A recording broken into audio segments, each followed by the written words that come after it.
Good evening, good morning, good afternoon, wherever you are in the world.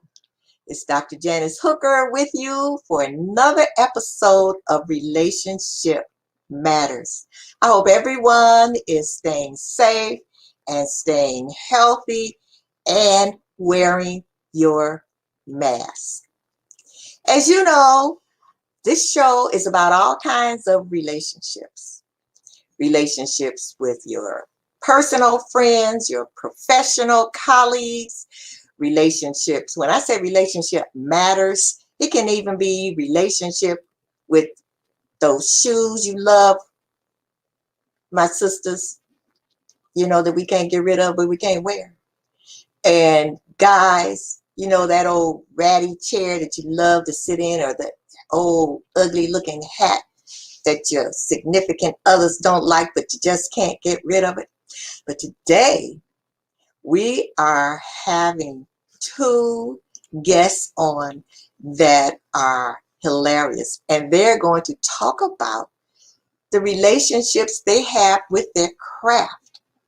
So the first one I'm going to bring on is someone that I've known for a little while, and his name is Frank Townsend. Hey, Frank. Hey, Janice, how you doing? I'm okay. How are you? I'm pretty good. Pretty good. That's good. That's good. So I want to tell my audience a little bit about you, and then we're going to bring my other guests on. All right. Tell you a little bit about Frank. Frank Townsend is one of the hottest comics on the national scene. He leaves audiences laughing and wanting more. He's been a comedian since 1996, and he's opened for the likes of Damon Wayans, Tommy Davidson, Adele Givens, that I'm Such a Lady girl. Oh, yeah. Dave Collier, Mike Epps, and D.L. Hughley. Mm-hmm. He has performed on 4 seasons of BET's Comic View and is the winner of the 2000 Miller Genuine Draft Comedy Search. And guess what? He's also an actor. So he's extremely versatile. He made his motion picture debut in the smash hit Barbershop. Now, Frank has been a regular on the Norwegian, I don't know what's wrong with my mouth. I need water. Norwegian cruise lines for 8 years, where he wows audiences from all over the world. So, Frank, it's an honor, a privilege, and a pleasure to have you on. Thank you. Thank you. And now I'm going to bring my other guest on, Mr. Ronnie Ray. Yeah. Hey, Ronnie. Dr. J. How you doing this evening or this morning or this afternoon? Because you know what? I have an audience from all over the world. I've had them come in from Italy. I have them coming in from South Africa. So that's why I say good morning, good afternoon, good evening, because I don't know what time it is where they are. We all in Chicago, right? That's one. Yeah. Well, the three of us, and it's snowing. I can hear the wind behind me coming through the window. So yeah, it's snowing and it's windy, but we live in Chicago, right? Right. So let me tell my audience a little bit about you, Ronnie. Ronnie is a professional stand-up comedian, writer, and theatrically trained actor and a podcast host. He's the only comedian to appear on Nickelodeon and Playboy TV. The only one. Only one. So that's a stretch. It's rings. It's a huge stretch. I didn't ask for it. They gave it to me. It was meant to be. All right. And so Ronnie Ray has toured the country as a headliner and featured for over 12 years as a stand-up comedian. He has performed at the Improv in Hollywood and other places, the Laugh Factory in Hollywood and Chicago, the famous Comedy Store in Hollywood. And he has shared the stage with Robin Williams, and Leslie Jones, and too many that I can name right now. Yeah. And now his performances are described as hilarious and quick-witted, and a little bit more. This don't even sound like me. Go ahead. Keep talking. I He's like like- it. It's making me feel good. I was kind of bad today. But preach, keep going, Dr. Jen. Keep going. Okay, all right, okay. His television credits include the Playboy TV series Canoga Park, appears in Nickelodeon's Victorious, Shonda Rhimes' Grey's Anatomy, on ABC's Chicago Fire, on NBC as Fireman Grimes, and he was even on Empire. You know, I'm going to have to look for you on. They might not find me on that one. They cut me. But my credits at the end, I'm being honest now. I want people going through the series to find me. That was one I wasn't confident in and saying, like, watch it. Like, yo, you on tonight, I'm on, but don't get too happy. Don't. It's a credit. It was a co-star too. And guess who I ran into that day? Jesse Smollett. That's the only one that talked to me from the cast. And then the following year, almost to the date, he went to Subway. That's real talk. Go ahead. Yeah. Okay. Now, let me finish with your credits. Okay, go ahead. Okay. We ain't done? There's more of me? Keep going. No, there's a whole bunch here. Wait a minute.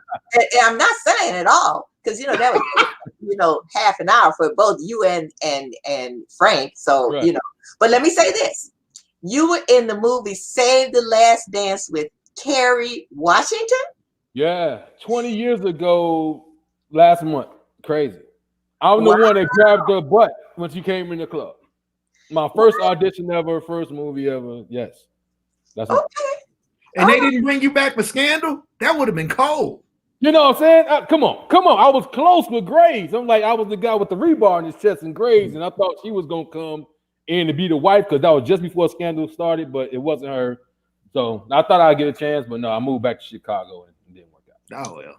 Oh, well. But at least it wasn't a full circle, though. You know what I'm saying? Yeah, thanks, Frank. We're going to call Shonda Rhimes and have them bring it back just for that special episode.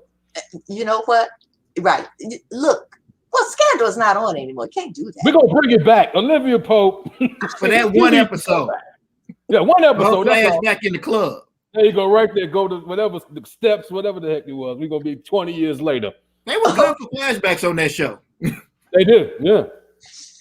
Okay, look. Now, everybody has a journey, and I know you all have had a journey. So, Frank, I want you to start off.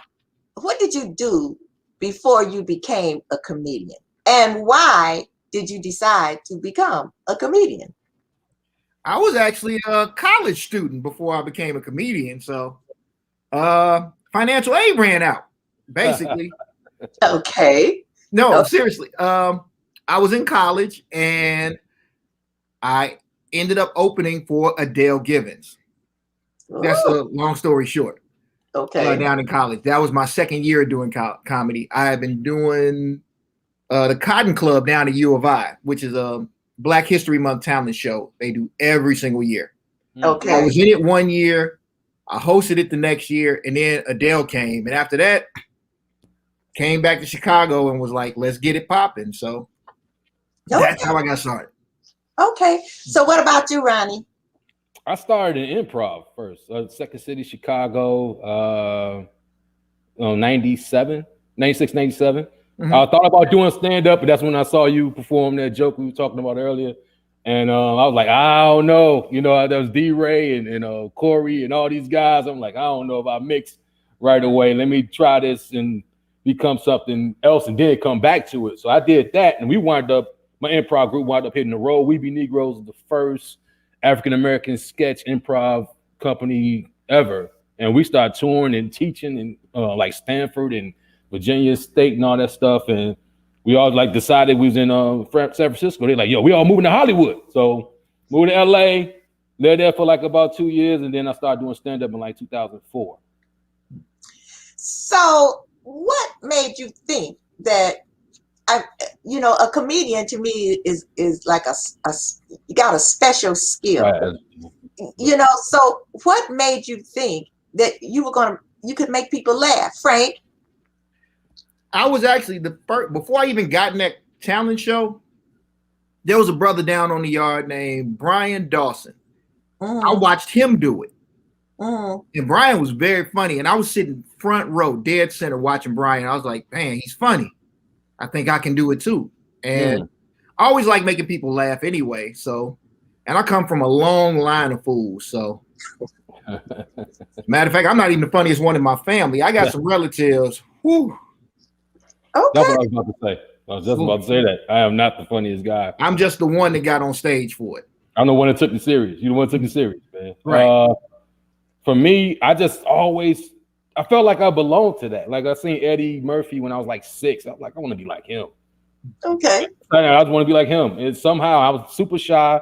Didn't never think I'd be able to even speak in front of people. And to do it is like, yo, it was the biggest rush ever to do it for the first time. And I'm like, I gotta do that. So even though I did stand-up, I did improv and sketch comedy, nothing in the world is the feeling like stand-up comedy when it's going great. Nothing like that. Okay, so when it's going great, so you have to have a relationship, form a relationship with your audience. How do you go about doing that? I mean, you just can't stand up on the stage to me. Now, I'm not a comedian, but it would seem to me that you got to form a relationship with your audience. You have to bond with them. How do you do that? Especially, Frank, with you, because you're on cruise ships. And so your audience is extremely diverse. When I say diverse, I mean culturally. I mean, you have people from all over the world. So how do you bond with them? It's really showing them who you are. Okay. Once people feel like they know you, then you got them. They have to be able to see something in you that they can say, oh, that's who that guy is. And once that happens, then they relate to you on that level. If that doesn't happen, if they don't believe the person that they see on stuff is genuine, you're lost. Okay. And what about you, Ronnie? It's the dog that like they can sense, like a dog can sense that you're scared type thing. And as soon as they sense that, like you pretty much it's a confidence thing, pretty much. As soon as they see you being you or being whatever character that you're playing to the with the highest amount of commitment, they with you the whole time. So as long as you're doing it to the 100%, it's gonna go well. But when you're off, it's bad nights when you're off. You can't pretend that. If you're not feeling it, it's not gonna come out right. So what do you do when it is off? What do you do when you go out there and you bum?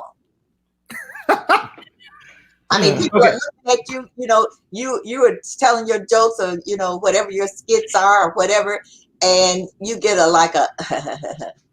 or they start ordering their drinks or they start coughing or talking. What do you do and how do you feel? You done heckle somebody before. You named all the signs. He's done it all. I was like, man, coughing to and be honest, going to the bathroom. Like, what? Come on, Dr. J. And if they chuckling, that ain't bombing. I've seen bombing. No, bombing. No. Ooh. So what's bombing when they just don't laugh at all? Okay. I'm gonna go back to all jokes aside. Oh. Ronnie, do you remember this? The keys? Yes. All jokes aside was infamous for figuring out new and cruel ways to let you know you were bombing. Right. They started jingling keys at people, the whole room. So basically it's time for you to get in your car and go. But to me, the absolute best one that they ever did you ever see them applaud somebody off the stage? Whoa. No. Here's what happens. Guy tells a joke. Yeah. Joke don't work. Tells another joke. Joke don't work. Third joke. He tells it. He don't think it works. They start clapping though. So he's like, okay, they with me. So he tries to tell another joke. They never stop clapping. You got to figure out that you've just been booted. Wow. Ooh. I saw that happen a bunch of times. It's crazy. Wow. All jokes aside Woo! And That's you about wonder right. why I didn't perform up there right off. I'm like, no, not the first time. I'm not going up there for the first time. Oh yeah. No. Mm-mm. By the time I started, it was already done. It was over. Yeah. So what are your idols? Who are your idols? Pryor, Eddie, Carlin. It's a list of names. Good one. It's all of them. I was especially gonna say Carlin. Yeah. I learned about him later. And Don Rickles. Don Rickles probably just before he passed. I was watching a lot of his interviews, and I was like, "Yo, he is like." Oh, he's great. And that helps me host because I don't do material when I host anymore. So I just gotta like flow with the room and make them, all of us come together. Right. You know what I mean? I'm in there with y'all. So if y'all don't like this guy, come to me. If not, I'm gonna attack the bully. However, but he was always like whatever. So I know he couldn't write that stuff. And Rodney Dangerfield, the monster on stage. King of the jokes, man. King of jokes. One-liners. So you all are talking about comedians that really had like intellectual type jokes, especially George Carlin. Oh yeah. Don Rickles, he was racist. No. And Don Rickles would insult people. Yep. Yes. Okay. And so do you pattern yourself after a particular comedian, or are you just you and what you brought up from here? You can only be for so long. I'm sorry, man. Go ahead. Yeah. I never tried to be anybody else other than me. Right. But I did try to take bits and pieces of what other people did and tried to make it my own. Like if you watch Johnny Carson would tell a joke that wouldn't necessarily work, but then he'd do like a facial expression or a hand gesture, and that would get the laugh. Okay. Little things like that you can pick up from different people. Right. Okay. George Wilborn taught me how to live in the moment of a joke. George Wilborn would tell a joke where he was upset, and he would be upset telling the joke. He lived that joke on that stage at that moment every single time. So you got to learn from the people you around too. So okay. Oh yeah. Great. I had great teachers, man. I used to go watch bad comedy, open mics, and learn what not to do. You know what I mean? So, that, and if I've ever taken anything, it's probably somebody's cadence of the joke on how they close the joke out. It was never the exact word, but I know where it came from. It's like a timing thing. Like Chappelle, I got one where he talked about the with the kid, the little baby on the corner at 3 a.m. or whatever. Oh, yeah. And the timing of that, I got that with one of mine, but you wouldn't be able to tell it unless I tell you, like, boom. But I kind of like bit that a little bit of the timing, but never, per se, like just taking the jokes, no. But yeah, just watching how people's cadence are, it's like it's incredible. A lot of people have different ways that they flow. There's a certain power with certain comics where they are extremely influential. When I was coming up in Chicago, Corey Holcomb was one of the hottest things in Chicago. Okay. At one point, almost every single comic talked like Corey at least a little bit. His cadence, to the point where we would greet each other with his cadence. But you had to literally fight yourself not to do it on stage because Corey was just so powerful and influential with it. Right. It made you do it. Some people make you talk like them. Okay. That's when they like great. Kevin Hart, it's very distinct. You know when you're doing and hearing Kevin Hart. And you tell you're a fan too. You imitate the voice. That's when I think Seinfeld said that when they say you're a bit. If they say you're a bit, you're good. But if they talk like you, it's like yo, they love what you do. Wow. Yeah, Corey had comics doing it. Yeah, now Corey's special. He's funny, man. Very funny. And so, okay, now, are you going to continue to do stand up? It would seem to me that stand up is hard, So, do you want to continue always to do stand up, or do you want to move on to something different? I mean, still in comedic kind of thing, but just different. Either one of them. I'm a lifer. Okay.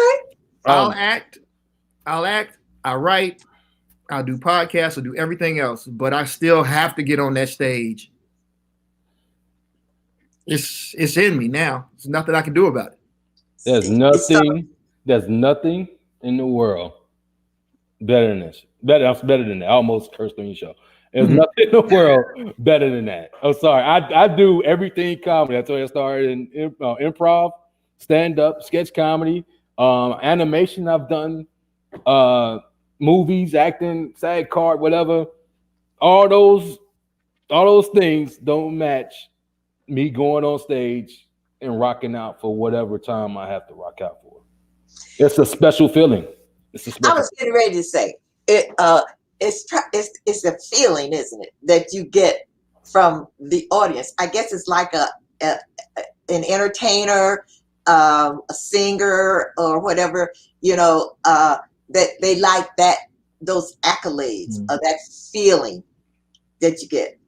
You can't beat it. We're the only entertainers that it's literally just us. Right. Singers, you got a band behind you. Yes. Singers, if you're nervous, you can start singing a song with your eyes closed and pretend they're not there. I can't do that. It's literally just me and that audience. And when you got them going in your hands, no feeling can beat that. None. Yeah, and you're famous. You can sing the same song for years, but if you're a famous comedian, you have to change your material every comedy hour that you do. So it's like, it's not even if you do the old joke, we heard that before. You know what I mean? Like, you have to retire the joke. Singers don't have to retire songs. They can get up there with a band, a whole bunch of dancers like Hammer, and just rock out. We have to be up there by ourselves, that mic and that light on you, and you have to go for yours. But don't you think that when you're famous, and I'm going to use Richard Pryor as an example, he could tell the same jokes over and over and over and over. He really didn't have to have any new jokes, because even now, let's say if you play Richard Pryor CD, you're gonna laugh. You know what the joke is. You're gonna laugh. Oh, yeah. So when you say you can't tell the same jokes over and over again, if they're really, really funny, can't you? Not on a new special. Okay. Special. If you see me this year at the Improv, I'll do a set. I come back around the next year at the Improv, you come back and I do the same set. You're not gonna be happy. Okay. Yeah. If you're that guy, if you're like him, if you're Richard Pryor, you can't do it. Like, you coming out every year where he could did the live in concert, then he did the Sunset Strip, and then Here and Now. Yeah. He couldn't come out and do the same act. Like, that's no way. The only thing, first time I heard this though, George Carlin, he'd do a new hour. He had like 13 hours on HBO or something like that. Basically, after every new set that he has, he comes back out and he says, "Yell him out." You know what I mean? Yell out the old stuff you want to hear, and I'm gonna do it for you. So he does an hour of encore. So I get to that level, yeah, I do it then. But until I get to that, yeah, I'm just rocking out new stuff till it works. Okay. All right. I remember, and I was telling some friends about it when Bernie Mac started, and there was the Cotton Club here in Chicago, and Bernie Mac would come on open mic night, and he would tell these jokes, and we would be looking like, he's not even funny, And so, oh, really. No, it happened. No, it happened, yeah. No, really. And so one night the MC wasn't there, and he volunteered to be the MC. And so he got, it was on Monday evenings, and he kept getting funnier and funnier. And so one night he said to us, "Look, HBO is coming. And I don't care if I'm not funny. I want you all to laugh at whatever I say, fall out your chairs, do whatever." And so that's how so HBO came, and evidently, they thought he was good, and the audience loved him because we were falling all on the floor, And so he got his first show on HBO. Then they wanted him to either come to New York or wherever it was, and he didn't have any money. And so he had a fundraiser, and somewhere I have a signed program where he autographed it, but it was Bernie Mac and the Macaronis. Yeah. Remember that from his show? Yeah. And he was telling them, like, I don't have any money. I got to get there. You all got to, please, you all got to donate, And after that, history. Yeah. History, so to speak. History. The best Bernie Mac story I ever heard came from John Hinton from in Living Single. He was doing the show. He had just gotten off stage. He went out in the lobby. Bernie shook his hand and then went in the room. Mm-hmm. So they could hear Bernie telling jokes, but they couldn't hear anybody laughing. Mm-hmm. And by this time, Bernie Mac was Bernie Mac. So they're like, I know he's not bombing. What's going on? They looked in the room. The people weren't laughing because they could not breathe. Wow.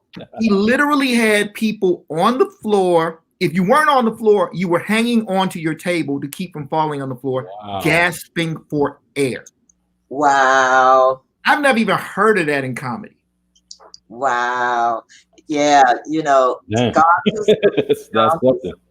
Well, look, when you have a show and you have to pay for your show, so you got to have your sponsors. So I got to do a couple of commercials. Oh. And then we're going to come back, and I got a couple of more. Well, I got a few more questions for both of you all. Okay. All right. Yeah, all right. See you in a few. No, right? All right.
But me.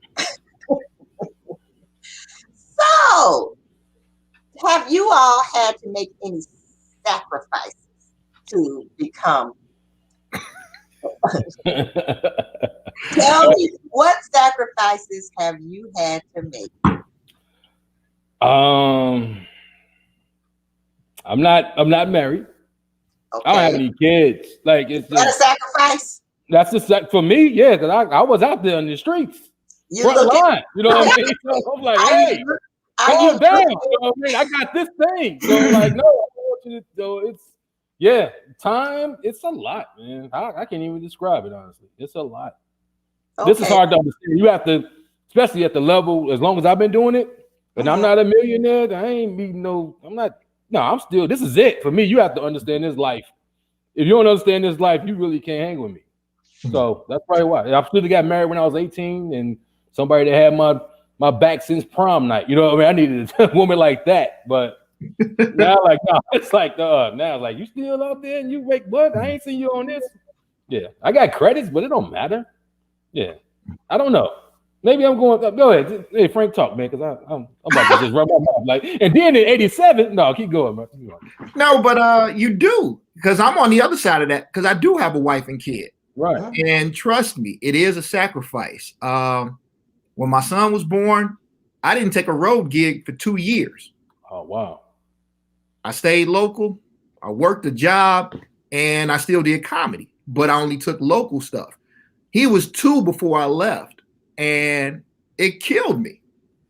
And you work through it, you keep going, got to the point where I can go now, and he understands what it is, and the wife has to be down with it, because when you're gone, you're gone. Right. Yeah, especially you, Frank, because you're on cruise ships.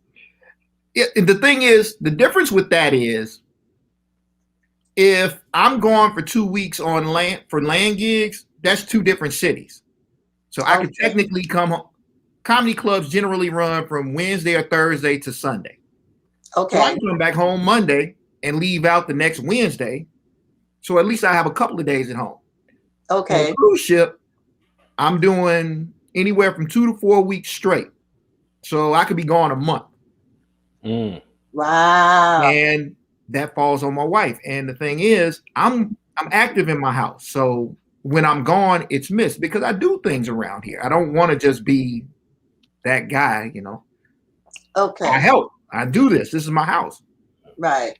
So it hurts when I'm gone. And so it hurts on both sides.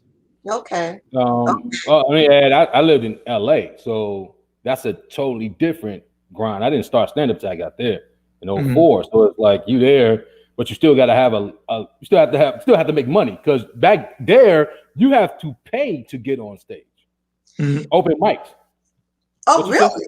We paid to get on stage for years. I when I moved back here in 13, I'm like, what? Like, we're gonna pay you and you can do this. I'm like, we up there doing $5 for 5 minutes a day. What? Seriously, this is no joke. Did you know about this, Frank? Yeah. That's why you probably never moved out there, because dude, it cost me a lot of money to get this. So when I finally got a road gig, and they like, yo, two 30-minute sets back to back. And I also used to doing like 5 to 7 minutes at a time. And they're like, hey, no cursing either. I'm like, shh, you really screwing me over. So I'm like, okay, so how we gonna do this? And they wound up working out later. The second show, I learned that, just do what you gotta do. So I learned a big lesson from that, but nobody taught me that. If I would have stayed here and did it, I think I'd probably be ahead of the game, because, comics here get paid, they get time. Out there, they can care less. Like, it'd be 15 comics. It's a machine. It's a machine out there. Yeah, there's 15 comics on the show every day, 7 minutes at a time type thing, and they filling up the 90 minutes, and they have bringer shows, and you have to bring 10 people, and I'm like, I don't even know 10 people here. Like, you gotta find somebody. I just got it. Yeah, like I brought like 3 people. Like, man, you know me, man. I said 7. You ain't going up. I'm like, what? So you get stuff like that. So it's a different grind, but sacrificed a lot. I didn't have to take. I moved away and got back here. I'm like, I should just stay here to be a stand-up, because you get paid to create your own little avenue. Like, I have my own little avenue now. So yeah. In a way, you kind of need both, I would think. Mm-hmm. You come out, you can build here and then go there and spend your time doing that. Right. That could work. As long as they know who you are, you're good.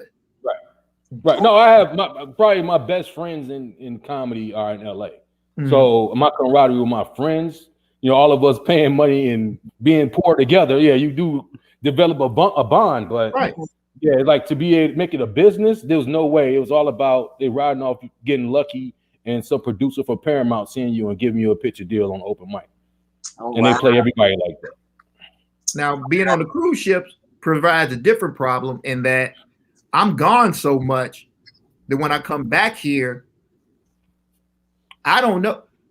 When this shutdown happened and the comedy clubs were still open, right? I walked in the club and I might know 2 comics, because so much had happened because I was gone so much. Yeah. Okay. And people like, oh, like, so you're Frank Townsend. And I'm like, how do you know me? I was an urban legend around this town for a minute. Right. Yeah, no, the season changed like every 18 months. You a different crop of comics to come in from somewhere. Right. You ever just look like the old guy. So right. Oh wow. Okay. So do you have a ritual before you go on? And I watched the Kings of Comedy, and I was watching their rituals, and it seemed like everybody had a kind of different ritual before they went on. Do either one of you have a particular ritual before you go on? I go isolate myself. I go sit in the car and I count to like 300 slow. You know what I mean? I just sit there, my eyes closed. One time I fell asleep because I was so tired. But I sat there and counted slow, and then I praised everybody. Just make sure I have a great show. And so I did it before I did this. So because every time I do something in the show business, I try to do that. Okay. What about you, Frank?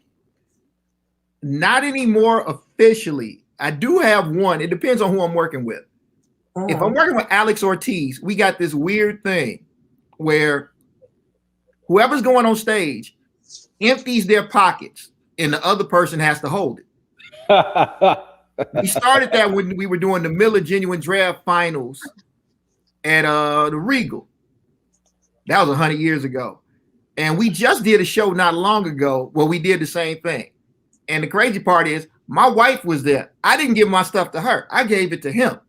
Because that was the ritual with him. You give it to him, he gives me his stuff, and that's how we do it. Really? That's a weird ritual. It's weird, but it happened. Was it an argument on the way home? Nah. Okay. No, there was no argument. That sounds like something that can happen. So now that you're on cruise ships, you don't have a ritual? Get there on time. Well, You know how hard. Wait. First of all, you fall asleep on that ship, the boat is rocking you to sleep. We've had comics miss the show because they slept through it. What? Whoa. Now, seriously, we had one dude where we have an 8 o'clock, a 7 o'clock show, and an 11 o'clock show. Whoever headlines the 7 o'clock show has to headline the 11 o'clock.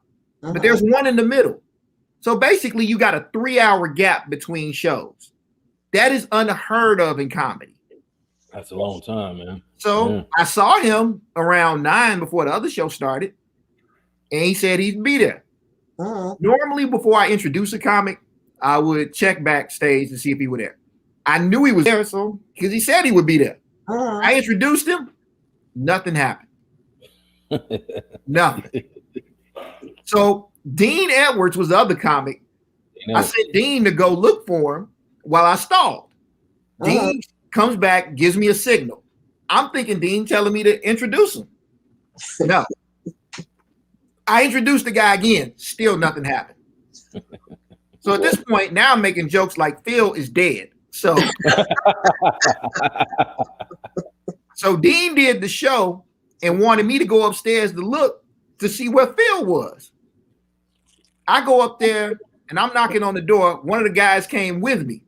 As I'm knocking on the door, the other guy starts backing away like something gonna happen. I'm like, what are you even here for? Phil comes busting out the door like, great, I'm glad you woke me up. Let's go do the show. And I'm like, no, man, it's over. You missed it. Wow. The best part about that was the next morning, my boss called me. And she was like, we heard you had a comic miss the show. Now, we never told because we covered it and it was cool. No big deal. And she was like, you're not in trouble. I just want you to know the only reason I know is we got 30 calls from guests wondering if Phil was dead.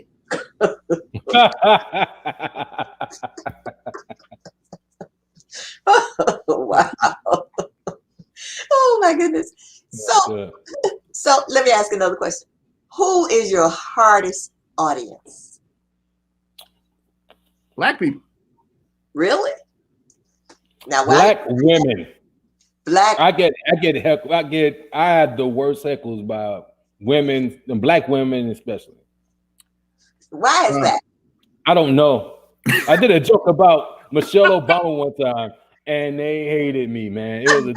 They were the only black women in the room. Like everybody else was white and everything. They were the only. I'm like, my sister's y'all. She's like, nah, you can't talk about the queen like that. I'm like, it's a joke. Black women.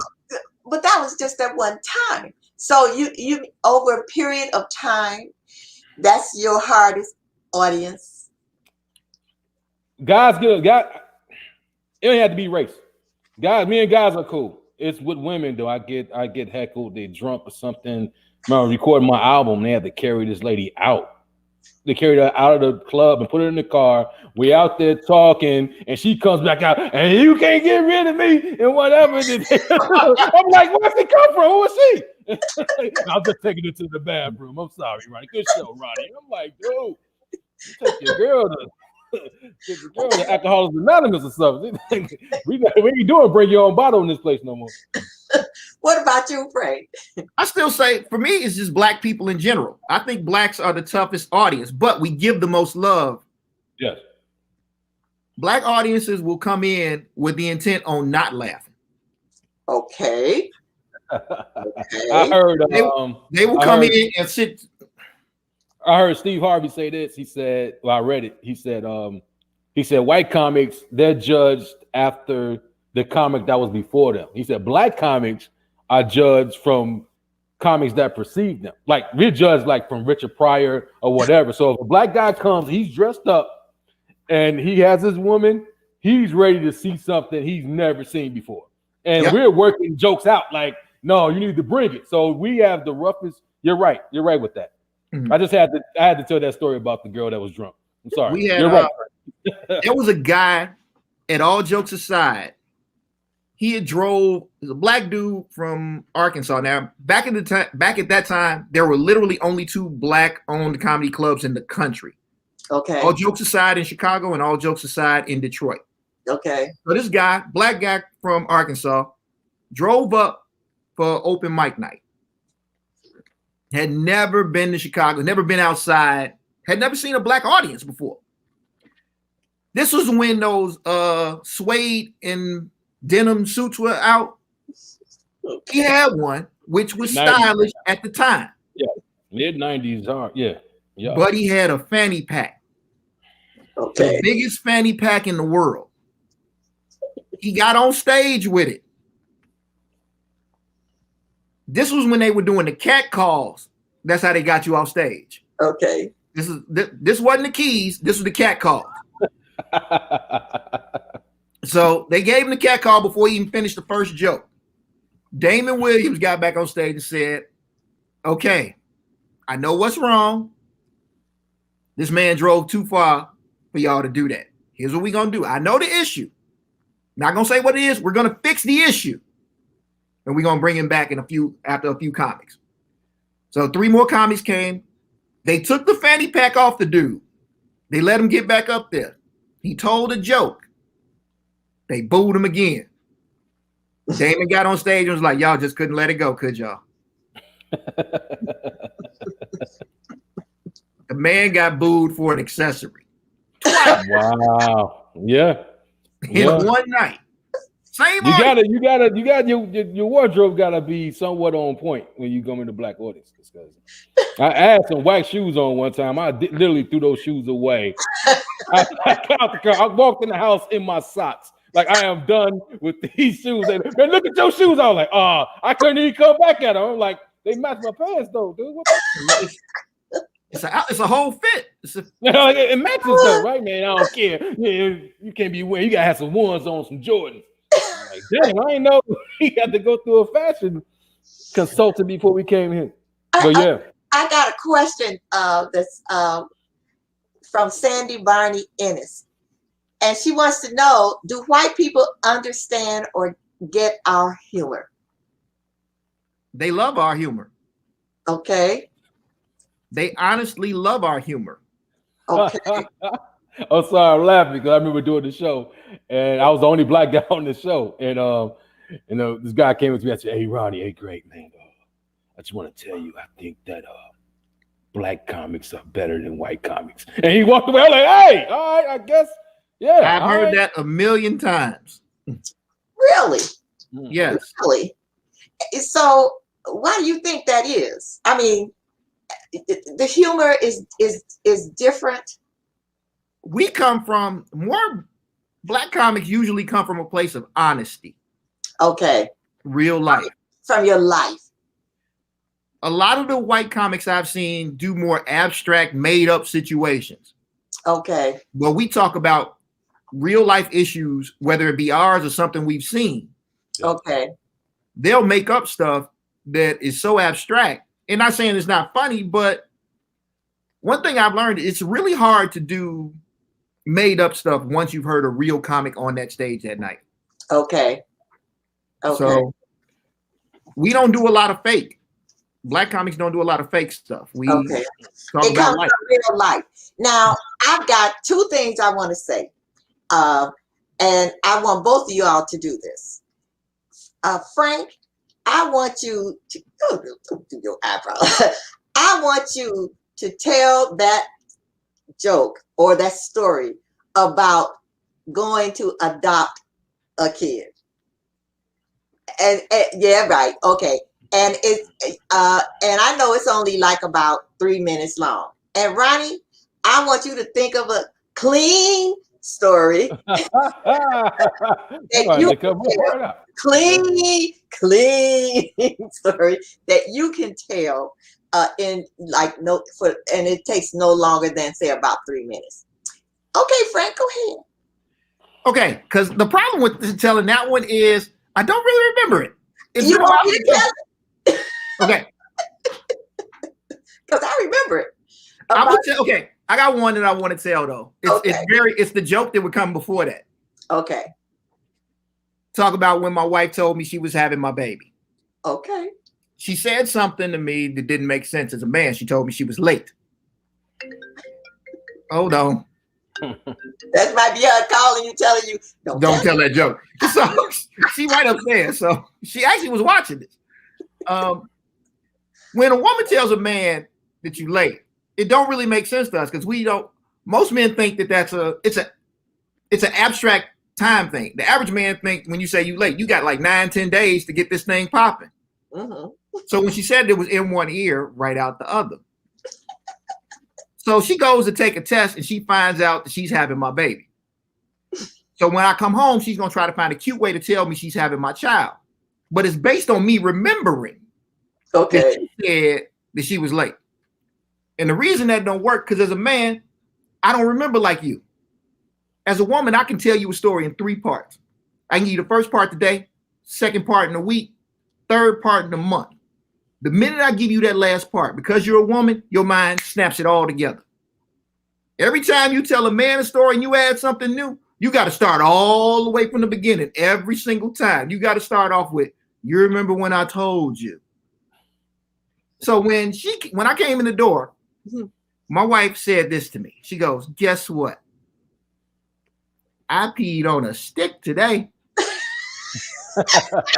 And I'm looking like, why you peeing outside? The neighbor's gonna see you. She's like, I'm having your baby, you dummy. And I was like, and it made me feel good because I wanted to be a father. So I decided I was gonna be the best father I could be. I was gonna read all the books. I was going to all the doctor's appointments. I even said I was going to be in the room when my child was born because they told me childbirth was beautiful. Okay. They ain't say nothing about the actual child because when he came out, it wasn't nothing nice. I mean, he looked like Gollum from Lord of the Rings when he came out. And you know my wife is pretty. Yes, so if this kid don't work out, everybody blaming me. So I'm doing everything I can to help this situation out. You know, I'm anything I can think of. You know, when they got those little heat lamps they put on the baby, I'm trying to push him closer, get it up to 375 because I figure he's not done yet. All right, Frank. All right, Ronnie. Okay. Clean one, huh? It's Nickelodeon. Okay. All right. I got it. But as far as clean, what? No swearing, right? No swearing. Okay, cool. Don't get me hooked. Don't get me pushed off. No, you got sponsors and everything. I did your commercial break too. They go hard in the streets. Okay. All right. Before comedy, I used to want to be a pimp. Seriously, I was at the club. I know pimps. They got a power with them. They got the power of subliminal. You know what subliminal is? You hearing something over and over, but you really don't think you're hearing it. Like they hypnotize you with the words. I'm like, yeah, that's cool. I was like 21. I was in a club, and this pimp came in. He was like, "Hey, what's up, youngster? See that girl at the end of the bar? I'm about to pull that. with the power of the subliminal. He walked over to her. He said, "Hey, baby, you can't live without me. Want a drink? Can't live without me. Hey, 2 rums and Coke can't live without me." Next thing you know, she was in the car with him driving down the street. And I was right behind her. I felt like I couldn't live without him either, you know? I was sitting on the corner with a dress on for 2 days before I realized I'm going to have to live without this deal. You need to. Hey, come on, at that point. I'm not gay. I'm just can't live without him. Yeah, Okay, so I got a question here. Have you ever been on stage and forgot your lines? All the time. I used to take the whole notepads up and try to go word for word, and I was like, "This is bad." You know what I mean? After that, I was like, "I'm never doing that again." So I don't even write jokes down anymore. I just like put them on topic and bullet points and go with it. Yeah. Okay, so we got about 5 minutes to go. What are your plans for the future? Paying my rent for Show the snow. It's shoveling snow tomorrow. Yeah, it's a lot of stuff, Dr. Jan. Right now, everybody's trying to wait to see what's happening, but you got to figure out what you're going to do until then. So you're prepping.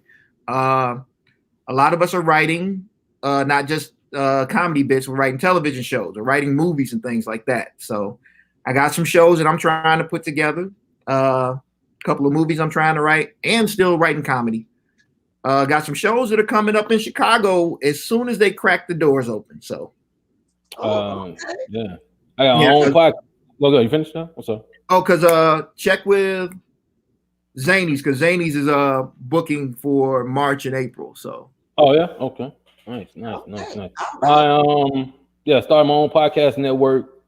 Underdogs of Comedy Network. I got my Q&A Ronnie Ray show where I interview my favorite comedians, actors, and people that's in the from Playboy TV. Also I got sketches that I wrote. Whole thing with finished the script with my friend out now in Atlanta. It's a lot of stuff. So yeah, we're just working. It's a lot of time on my hands. I have to do something. Yeah. Oh yeah. One more thing. I forgot because I just did start a podcast.